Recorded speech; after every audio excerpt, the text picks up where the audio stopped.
Daniel Carter stepped out of the shuttle onto the smooth landing platform of Virlia. The air felt warm and thick, carrying a faint sweet smell like fresh rain mixed with metal. Two suns hung low in the violet sky, painting everything in soft purple and gold light. Tall spires rose around him, their surfaces glowing with faint light that pulsed slowly like heartbeats. This was the royal palace of the Virlian Empire, a place few humans had ever seen. Daniel adjusted his dark suit. It was a simple Earth design, but they Virlians had added thin, shimmering fabric over the shoulders and chest as a sign of respect. The material caught the light and changed color slightly with each step he took. He carried no weapons, only a small translator device clipped to his ear, and a calm expression on his face. At 34, he had spent 10 years working as a civilian diplomat on the embassy ship Endeavor. His job was to listen, learn, and keep things peaceful between humans and other species. Today felt different. Today he had been invited to a royal wedding. A tall Virlian guard approached. His body was covered in natural armor plates that shone like polished stone. His eyes glowed softly yellow. "Human Daniel Carter," the guard said in a deep, rumbling voice. The translator in Daniel's ear made the words clear and smooth. "Follow me, the ceremony waits for no one." Daniel nodded and walked behind the guard. His boots made soft clicks on the glowing floor. Around him, other Virlians moved in groups. They were much taller than humans, most over 7 ft, with long limbs and skin that shifted colors faintly to match their moods or the light. Some wore flowing robes made of energy, threads that floated around them. Others had armor decorated with glowing symbols. All of them glanced at Daniel with curiosity. A human at a royal event was rare. They passed through wide halls with walls that looked like living crystal. Small orbs of light drifted above their heads, lighting the way. Daniel noticed patterns in the crystal, swirls and lines that seemed to tell stories if you stared long enough. He had read about Virlian art before coming. Their buildings were not just structures, they were records of their history, their thoughts, and their feelings. At last they reached a large, open balcony. Below it stretched the grand amphitheater. It was huge, carved into the side of a mountain. Rows of seats rose in circles, filled with thousands of Virlians dressed in their finest clothes. In the center of the open space floated hundreds of glowing orbs held in place by gentle gravity fields. They looked like tiny captured stars, shining in every color. The sky above was clear, showing the second sun just starting to set. A soft wind carried the sound of distant music, deep notes mixed with high, clear tones that made Daniel's skin tingle. The guard led him to a special section. "Near the front, here is your place among the honored guests," the guard said. Daniel thanked him and sat down. The seat was comfortable, shaped to fit any body and warm to the touch. Next to him sat 2 other humans from the embassy, quiet officers who gave him small nods. Daniel returned the nods, but kept his eyes on the center platform. The wedding was about to begin. This marriage would join the Virlian Empire with the strong clan of Zoreth. For many years the two groups had argued over border worlds and trade routes. War had almost started more than once. Now a wedding would bring peace. The groom was Prince Kaler of Zoreth, warrior known for his strict honor. The bride was said to come from a noble Vairlian family, though few people spoke her name openly. Daniel had heard only whispers during his trip here, something about her being special, but no one explained why.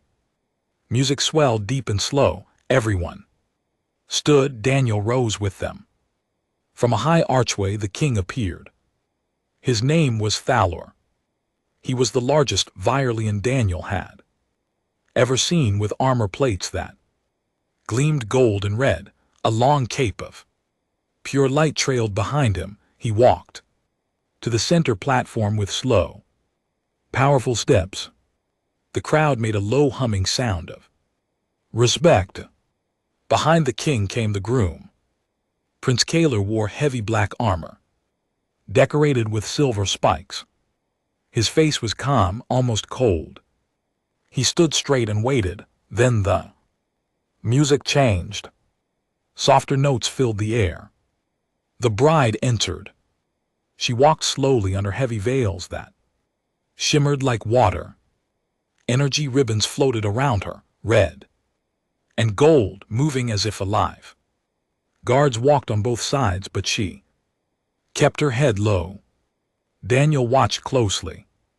Something about the way she moved felt different. Not the smooth, graceful steps of other Vairlians. Her movements were smaller, more careful, almost like someone who was nervous. He leaned forward slightly. The king raised his arms. His voice carried across the amphitheater without any device. Today we bind two great lines. Today peace becomes stronger than war. Let the rite begin.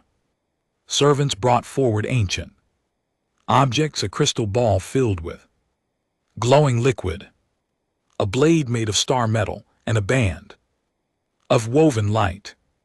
The king spoke old words in the Vairlian tongue. Daniel's translator gave simple meanings, promises of loyalty, strength, and shared future. The groom repeated the words in a strong voice. Then it was the bride's turn. She lifted her veiled head. For a moment she stayed silent. The crowd waited. Daniel felt his heart beat faster. Why did this feel so strange? The king stepped closer to her. He reached out and slowly lifted the final veil. The energy ribbons parted like curtains. The face beneath was not what anyone expected. Her skin was smooth and pale, closer to human tone than the shifting colors of Vairlians. Her eyes were large but not glowing. Her features looked delicate, almost familiar. She had shaped herself, changed her body, with science or will, to look more like a human woman. And when she spoke, her voice came clear and strong, using English words that echoed in every mind through telepathy. My name is Laura, she said. Gasps and low murmurs filled the air. Daniel sat frozen. He knew that name. He had seen records of a Vairlian princess who studied human culture in secret, who learned English from old broadcasts, who dreamed of something beyond tradition. But no one had said she was the bride. The king's face tightened, his glowing eyes flashed. This was his daughter, his own child, hidden for years as a distant relative. To avoid shame over her different traits, now she stood here, revealed, refusing to play the quiet role. Daniel felt eyes turn toward him, the only human close enough to matter. Laura looked straight at him. In his mind, he heard her quiet thought, sent only to him. You came, thank you. The ceremony had just begun, but everything had already changed. The music faded into a deep, quiet hum. Every eye in the amphitheater fixed on the center platform. Laura stood there, unveiled, her face calm but her hands tight at her sides. The energy ribbons around her flickered, like they felt her tension. King Thalor lowered his arms slowly. His glowing eyes narrowed. For a long moment no one spoke. Then the groom, Prince Kalar, took one step forward. His black armor creaked. His voice came out low and sharp. "This is not the bride we were promised." The words carried across the open space. Murmurs rose from the Zoreth side of the seats. Their delegates wore dark cloaks and silver masks. They leaned forward, angry. King Thalor turned to face them. His cape of light flared brighter. "Bride is of royal blood," he said. "She carries the line of Vyrlia. The Union stands." His tone left no room for argument. But the crowd felt the lie in the air. Everyone knew now, this was no distant cousin. This was his daughter, the one born different, the one he had hidden for years. Laura lifted her chin. She spoke again. This time louder. Her English was clear, almost perfect. "I will not marry to hide your shame, father." The words hit like stones dropped in still water. Ripples of shock spread through the thousands of guests. Some Vyrlians covered their faces with their hands. Others stared with wide eyes. Telepathic whispers filled the minds of everyone present. Confusion, anger, disbelief. Daniel Carter sat very still. In his seat, his heart pounded hard. He could feel the weight of all those eyes shifting toward the human section. Toward him. Laura had looked right at him when she first spoke his name in her mind. Now she stood alone on the platform, but she was not looking at the king or the prince. She was looking at Daniel. Prince Kalar turned his head toward the human seats. His yellow eyes found Daniel easily. "Human," he said. The words sounded like an insult. "Why does the daughter of Thalor speak your tongue? Why does she speak at all?" The question hung in the air. Daniel felt his mouth go dry. He stood up slowly. The other humans next to him grabbed his arm, but he shook them off gently. He stepped into the aisle between the rows. Every sound seemed louder. The soft wind, the hum of the floating orbs, the breathing of the crowd. "I was invited as a guest," Daniel said. His voice was steady, though inside he felt like he was falling. "I came to honor peace, that is all." Laura took a small step toward the edge of the platform. The energy ribbons pulled at her like chains. "He came because I asked for him," she said. "I studied your people, Daniel Carter. I listened to your stories, your songs, your news. Humans choose their own paths. Humans say no when the answer should be yes. I wanted someone here who understood that." The king raised one massive hand. Silence. The command echoed like thunder. The floating orbs dimmed for a second. "This is not the place for such talk. The rite continues." But the rite did not continue. Guards moved closer to Laura. Their armor plates clicked as they raised their weapons, long staffs that glowed at the tips. Prince Kalar lifted his own blade. It was thin and curved, made of the same star metal as the wedding object. "If the bride refuses," he said, "then the alliance breaks. Blood will answer for this insult." Daniel felt cold sweat on his back. He had no weapon. He had no armor. He was just a man in a suit with shimmering fabric that now felt silly. But he also knew something the Vyrlians did not expect. Humans did not always win with strength. Sometimes they won with words, sometimes with quick thinking, sometimes just by refusing to back down. He took another step forward. Now he stood at the bottom of the short stairs that led up to the platform. There, staffs pointed his way. "Wait," Daniel called out, his voice carried farther than he thought it would. The translator helped, but the calm tone was all his own. "There is a rule in our treaties, the one humans wrote into every agreement with Varelia. Any honored guest may speak if they believe a union goes against free will." The crowd went quiet again. Even the wind seemed to stop. King Thaler stared down at him. "You dare invoke our own laws against us?" Daniel met the king's gaze. "I dare because the law is clear. Consent must be given freely. No one can be forced, not even a princess." Laura's eyes widened slightly. She had not expected him to know that clause.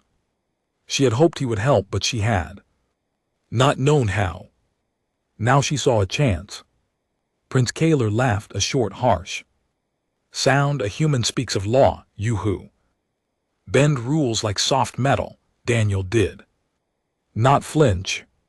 "We bend rules to protect people, that is the difference." The king looked from Daniel to Laura, then back to the Zoroth prince. For the first time, uncertainty showed in his huge face. If he forced the wedding now, the alliance might shatter anyway. If he let this human speak, he might lose face in front of his own people. He lowered his hand slowly.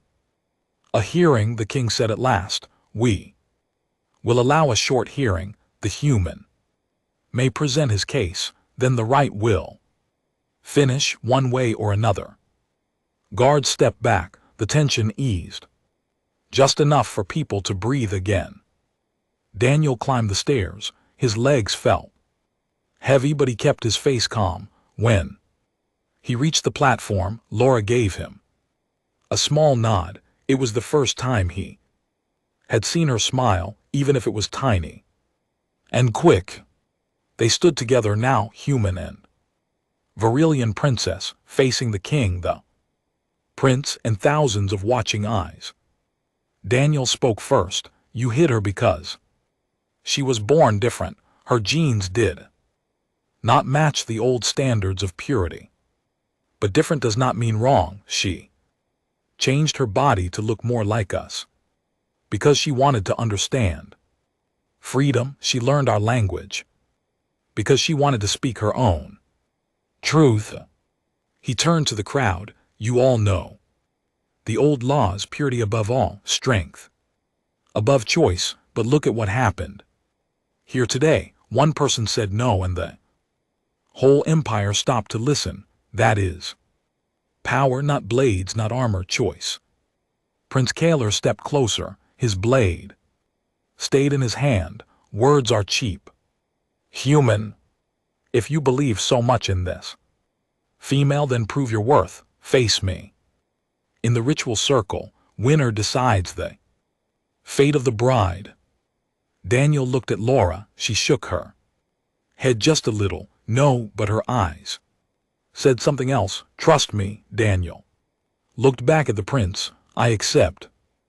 Gasps rose again. A human against a Zoroth warrior. It sounded like madness. But Daniel knew one thing: the ritual combat was not always about killing. Sometimes it was about showing something greater. The king nodded once, then it is set. The hearing pauses. The circle opens at first light tomorrow. The floating orbs brightened again. Music started once more, but it sounded different now, tense, uncertain. The crowd began to talk in low voices. Some looked angry, some looked thoughtful, and few even looked at Daniel with something close to respect. Laura leaned close to him as the guards led them off the platform. "You did not have to do this," she whispered. Daniel gave a small shrug. "Someone had to. Besides, I hate weddings that feel like traps." She almost laughed. It was a soft sound, surprised and warm. They walked down a side corridor together, away from the crowd. The palace walls glowed softly. Around them, for the first time since he arrived, Daniel felt like he belonged. Here, not as a guest, but as someone who mattered. Tomorrow would bring the fight. Tomorrow would decide everything. But tonight, at least, the truth was out, and it had started with one human who refused to stay quiet. The palace corridors felt colder now. The soft glow from the walls seemed dimmer, like the building itself held its breath. Daniel walked beside Laura as guards led them to a private chamber high in one of the spires. No one spoke. The only sounds were their footsteps and the faint hum of energy threads in the air. The chamber door opened with a quiet hiss. Inside, the room was round with a wide window that looked out over the dark mountains and the twin suns that had now set. Small lights floated near the ceiling, like fireflies. A low table stood in the center with two chairs. One was shaped for Varillian size, the other looked human-sized. Someone had prepared it for him. The guards stayed outside. The door closed behind them. Laura let out a long breath. The energy ribbons around her arms faded away, leaving her in a simple white robe that shimmered faintly. She looked smaller without the veils and decorations, more real. Daniel stood near the window. He kept his hands in his pockets so they would not shake. That was brave, he said quietly, what you did out there. Laura walked to the table and sat. She looked up at him. Brave or foolish? I'm not sure yet. Her voice sounded tired. I planned this for a long time. I changed my body. I learned your language. I even sent the invitation myself, using a false name from your embassy staff. I thought if a human saw the truth, things might change, but I did not expect this. Daniel pulled out the other chair and sat across from her. You did not expect your father to let it go this far? She shook her head. He has hidden me since I was born. My genes were wrong too. Many human-like traits from an old experiment my mother agreed to before she died. The Empire calls it impurity. He called it shame, so he raised me in secret. Towers, teachers came, books came, but no one knew I was his child until today. Why show it now? Because the marriage would have been forever, she said. Kaler is strong but cold. He would have kept the old ways. Purity laws would stay. My people would stay trapped in rules that hurt more than help. I could not let that happen, not when I knew there was another way. Daniel thought for a moment. You studied humans. What did you learn that made you think we could help? Laura smiled a little. It was small but warm. Your stories, your movies, your news. Humans fight rules all the time. You question kings and laws. You make mistakes, but you keep trying to be free. I wanted that here. I wanted my people to see it was possible. Daniel nodded slowly. And now we have a fight tomorrow. Me against Kaler in ritual combat. Laura's smile faded. You should not have accepted. He will kill you. The circle allows death if one side demands it. I know, Daniel said, but I also know the rules of the ritual. It is not always about strength. Sometimes it is about will, about showing something the other side cannot ignore. She looked at him closely. What will you show? Daniel thought back to his years on the Endeavor. He had fixed engines during storms in space. He had talked down angry traders who wanted war. He had once rebuilt a broken translator in the middle of a negotiation so both Sides could understand each other again. I will show them that humans do not need armor or size to win. We use our heads. We use tools in ways no one expects. Laura stood up. She walked to a small panel on the wall and touched it. Hidden door slid open. Inside was a shelf with strange objects, tools, crystals, small devices. These are from the ceremony preparations. Some are for the ritual circle. Take what you need. Daniel stood and looked at the shelf. There were harmonic disruptors, small rods that could send sound waves to break stone or metal. There were gravity modulators, devices that could make things lighter or heavier for a moment. There were energy blades, but he left those alone. He picked up one disruptor and one modulator. They felt light in his hands. Will these help? Laura asked. Maybe. Daniel said, if I can change how they work fast. They spent the next hours talking. Laura told him more about Virelian combat rituals. The circle was a ring of light.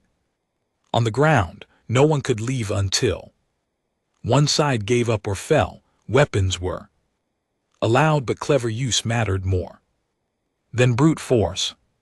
Daniel asked questions. He listened. He even made her laugh once when he tried to copy a Virelian bow and almost fell over. Outside the palace was quiet, but Daniel knew it was not peaceful. Messengers ran through halls. Delegates argued inside rooms. The Zorath prince walked the grounds with his guards sharpening his blade.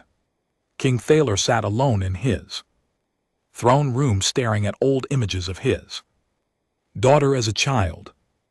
As the night grew deeper, Laura grew quiet. She sat by the window and looked at the stars. If you lose tomorrow, she said, they will force the marriage anyway, or worse. Daniel stood beside her. Then I will not lose. She turned to him. Why do this? You could walk away. The embassy would protect you. Because someone has to stand up, he said. Simply, and because you asked for help. In the only way you knew how. That means something. Laura reached out and touched his hand. Her skin was warm, smoother than he expected. Thank you, Daniel Carter. He gave a small smile. Just Daniel is fine. They stayed like that for a while, looking out at the dark sky. The floating lights in the room dimmed slowly. When the first light of the suns touched the horizon, a soft chime sounded. Guards knocked once. It is time, one said through the door. Daniel let go of her hand. He put the disruptor and modulator in his pockets. They felt heavy now, like promises. Laura walked with him to the door. Be careful, she said. I will, he answered, and you stay strong. Whatever happens, you already changed things. They cannot hide you anymore. She nodded. Her eyes were bright. The guards led Daniel down long stairs and through tunnels. The air grew cooler. The sound of a crowd grew louder. They came out into a wide open circle, carved into the rock, the ritual arena. Thousands of Virelians and Zorath stood around the edges. The circle itself was a ring of blue light on the ground, 10 m wide.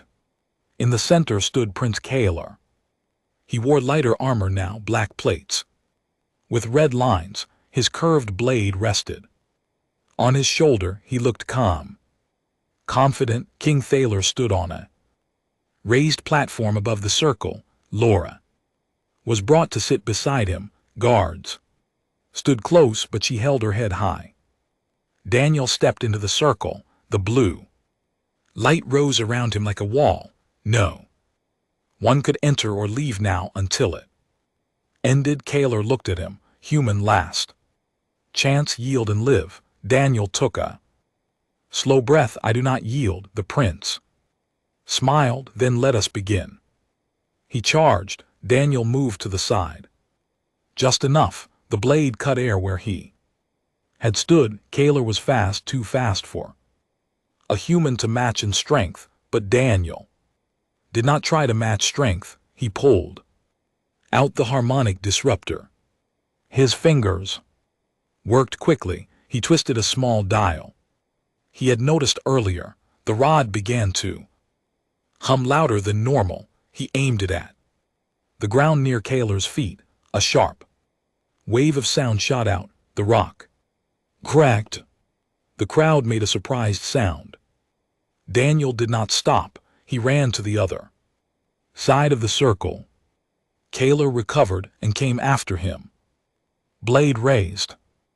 Daniel pulled the gravity modulator. He pointed it at Kaler's armor and pressed the button. For a second, the armor became heavier. Kaler dropped to one knee. The blade hit the ground hard. The prince growled. He pushed up with effort. Tricks, he said. Clever tricks. Daniel kept moving. Sometimes tricks are all you need. Kaler lunged again. This time Daniel dodged and used the disruptor once more.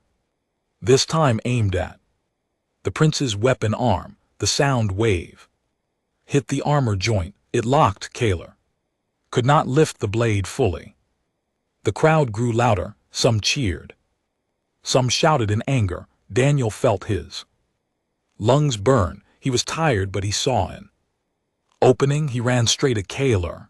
The prince swung with his good arm. Daniel ducked low and pressed the modulator against the prince's chest plate. He turned it to maximum lightness. Kaler's armor lifted him off the ground.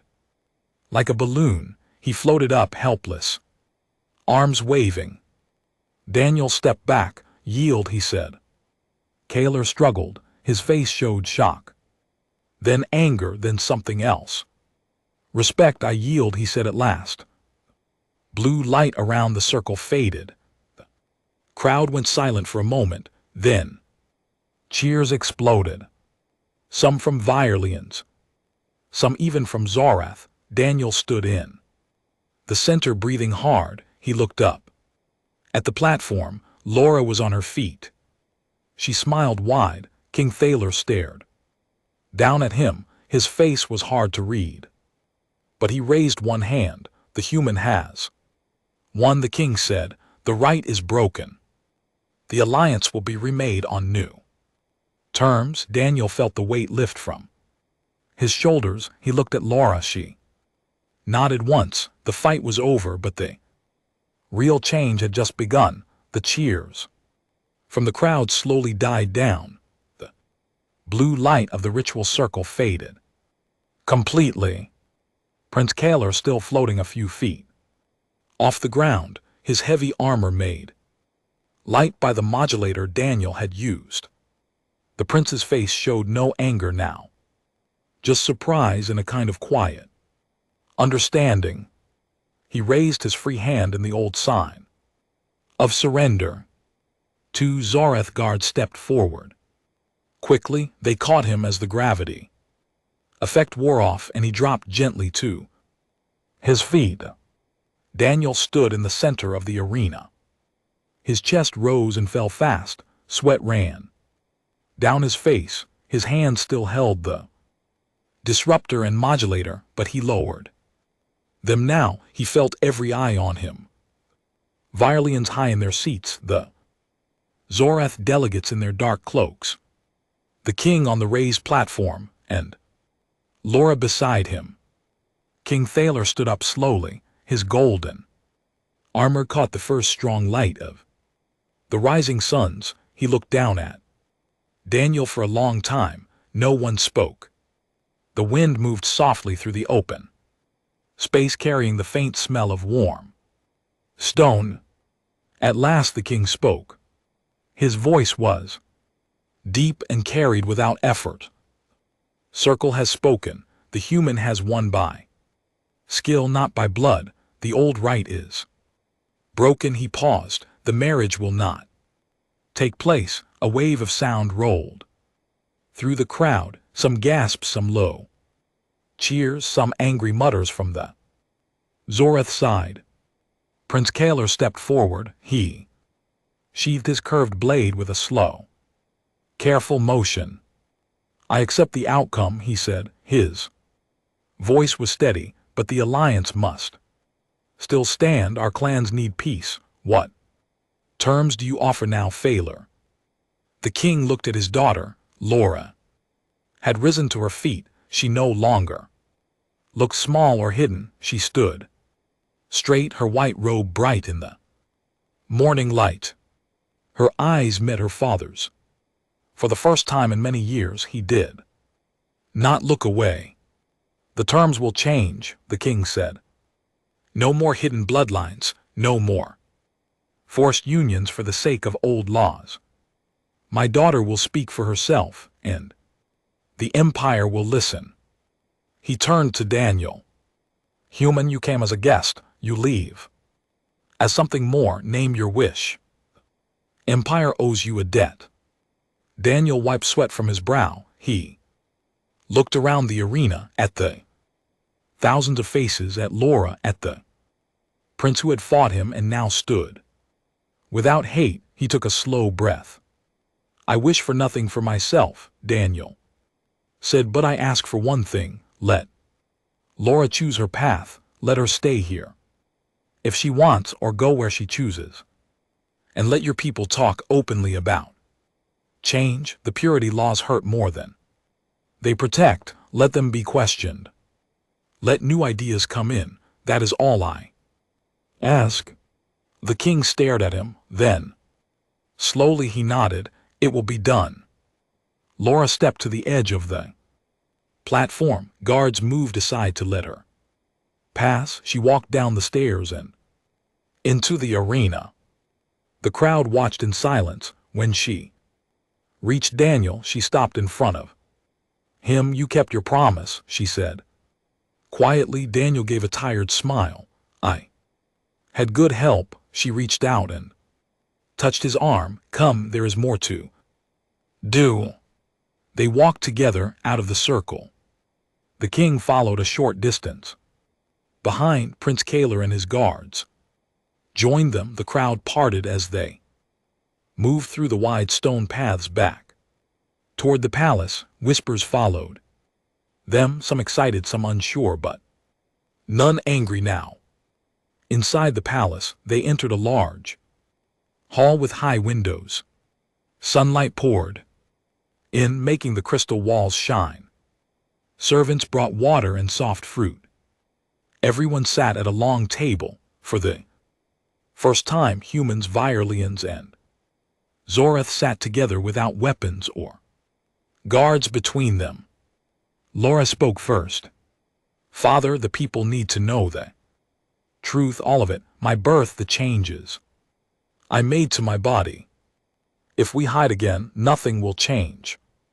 The king looked down at his hands. They were large, covered in faint glowing lines. I thought hiding protected the empire. He said, I was wrong. Prince Kalar leaned forward. My clan will accept a new treaty, but it must include respect for choice. No more marriages forced by old promises. We will trade openly. We will share knowledge, and we will learn from the humans who showed us today that strength comes in many forms. Daniel listened quietly. He drank water and ate a small piece of fruit that tasted like sweet citrus. He felt the weight of the morning lifting slowly. Laura turned to him. Will you stay for a time? Help us write the new terms. Help us understand your ways better. Daniel thought about the embassy ship waiting in orbit. He thought about his small room there, his quiet life of reports and meetings. Then he looked at Laura, her steady eyes, her hope.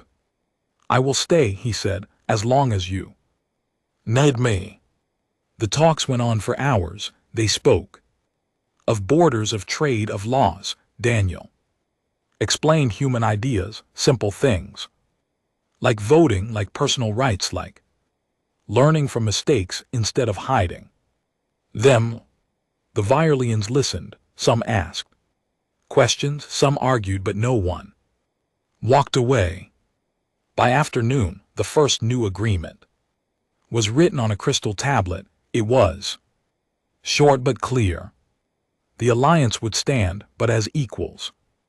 No forced marriages, purity laws would be studied and changed where they caused harm. Humans would have a permanent voice on Virelia, a small embassy inside the palace. Laura would lead a council for new ideas. The king pressed his hand to the tablet. Light ran through the crystal ceiling. The words, Prince Kaler did the same.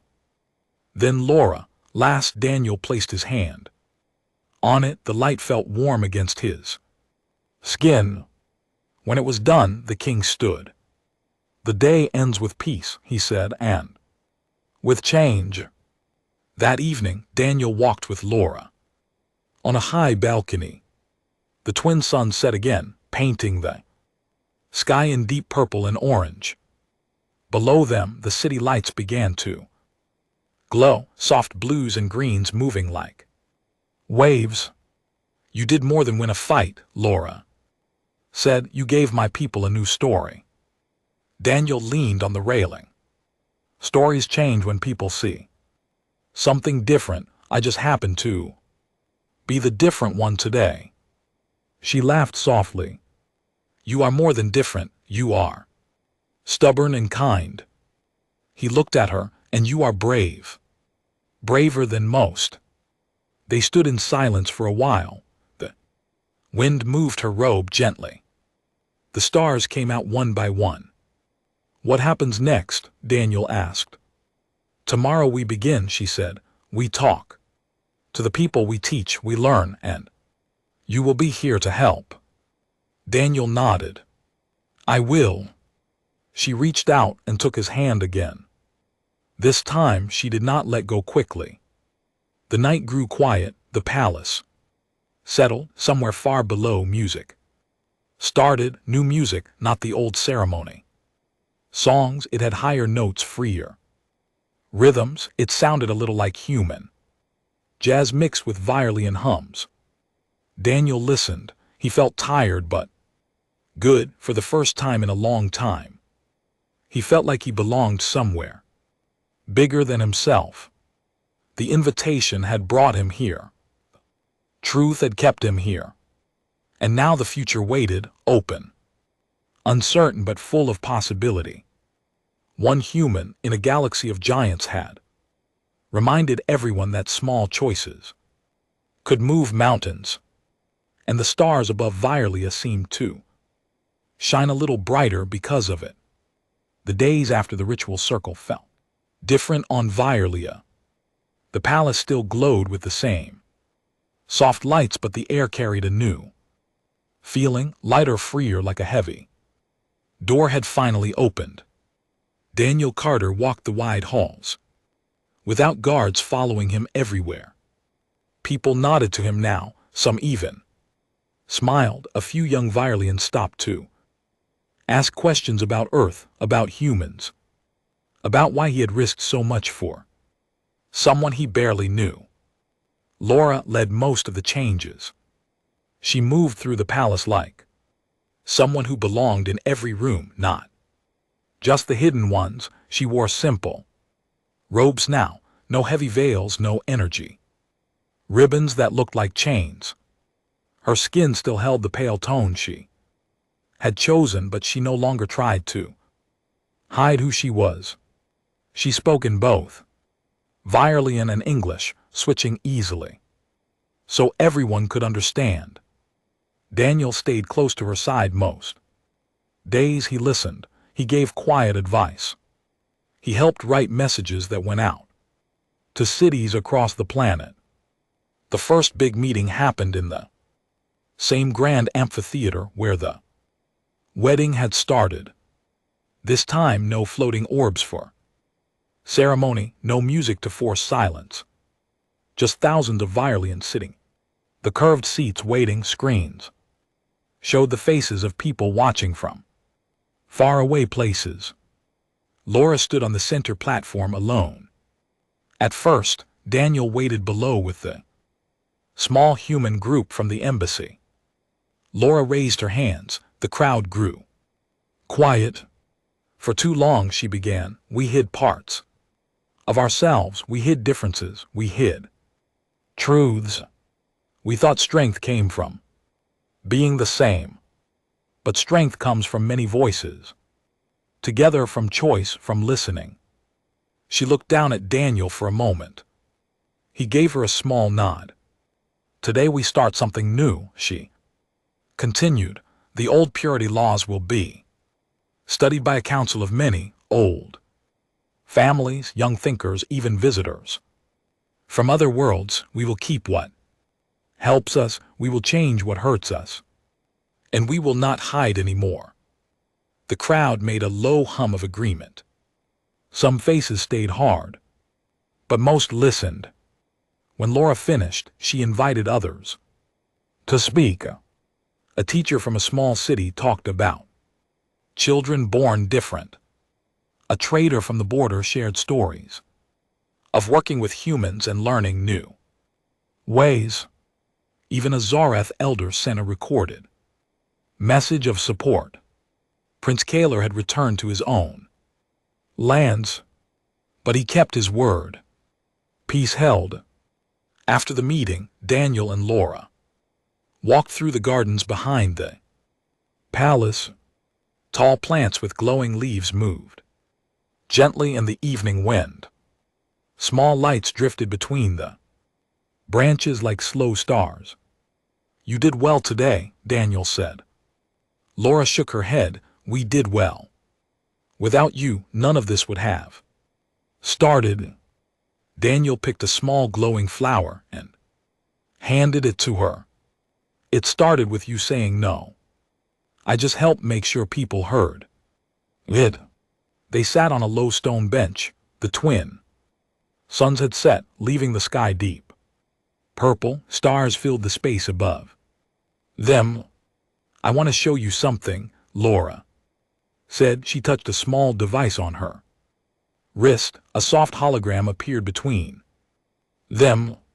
A map of Relia with new marks in blue light. These are places where people have already asked to join the council. More. Every day, your name is on many of the messages. They call you the human who taught us choice. Daniel looked surprised. I did not teach anything. I just stood there. You stood when others would have run. She said, that is teaching. They talked late into the night. Laura asked about Earth cities, about oceans, about music humans played in small rooms with friends. Daniel told her stories, simple ones, about rainy days, about fixing broken machines with parts he found in junk piles, about people who argued but still helped each other. She listened with wide eyes, like every word was new. Weeks turned into months. The new council met often. Daniel sat at the table with Vrelian elders, scientists, and young students. He spoke when he had something useful to say. Mostly he listened. He learned their language better. He learned their old songs. He even tried their food, spicy roots that made his mouth burn and sweet fruits that tasted like honey and metal at the same time. One day a message came from the Endeavor. The embassy ship would stay in orbit longer. Earth leaders had heard the full story. They wanted humans to keep a stronger presence on Vrelia. They asked Daniel if he would stay as liaison. He did not need long to answer yes. Laura built a new home for herself, not in a hidden tower but in a bright wing of the palace open to the sky. She invited Daniel to visit often. They shared meals. They walked the gardens. Sometimes they sat in silence, just watching the stars. One evening, as the second sun dipped low, Laura turned to him on the balcony. "What do you want for yourself now?" she asked. "You have given so much. What do you wish for?" Daniel thought for a long time. "I want to see this grow," he said. "I want to see your people free in ways they never were before. I want to keep learning from you, and maybe I want a friend who understands what it feels like to be different and still keep going." Laura smiled. "Then you have that already." She stepped closer. For the first time, she rested her head lightly against his shoulder. Daniel did not move away. They stood like that as the sky darkened and the city lights came on below. Years passed, but the change stayed. The council grew. Old laws softened, new ones formed. Humans visited Vrelia more often, not as strangers but as partners. Ships carried ideas back and forth. Stories spread across the stars about the wedding that never happened and the human who helped rewrite an empire. Daniel grew older. His hair turned gray. At the sides, lines appeared around his eyes from smiling so much. Laura stayed near him. Her people called her the voice of choice. They called him the quiet guest who spoke loudest. One night, many years later, they sat together again on the same balcony. The stars looked the same, the wind felt the same, but everything else had changed. Laura took his hand. "Do you ever regret staying?" Daniel looked at the city below, lights moving like living rivers, people walking freely under the open sky. "No," he said, "not for a second." She squeezed his hand. "Good, because I would not have made it without you." Daniel smiled. "We made it together." The twin suns would rise again soon. Another day of work, of talk, of small steps forward, but tonight was quiet. Tonight was enough.